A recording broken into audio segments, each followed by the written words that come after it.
Bumagsak sa kamay ng batas ang top 1 most wanted person municipal level na may kasong illegal possession of firearms and ammunition matapos itong maaresto ng mga otoridad sa Zamboanga del Sur. Yan ang tinutukan ni Patrolwoman Joyce Abiog.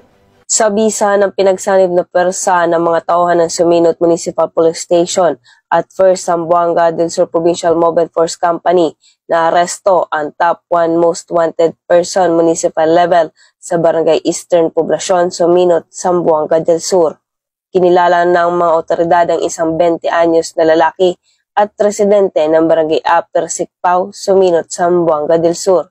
Ang pagkakaaresto ay sinagawa sa bisa ng warrant of arrest na inisyu ni Honorable Annalyn Fernando Ramas Constanilla, Presiding Judge, Branch 30 RTC, 9th Judicial Region, Aurora, Zamboanga del Sur, dated October 21, 2024, na may piyansang 36,000 pesos sa kasong paglabag sa Comelec gun ban at 180,000 pesos naman para sa kasong illegal possessions of firearms and ammunition under Section 28 of RA 10591.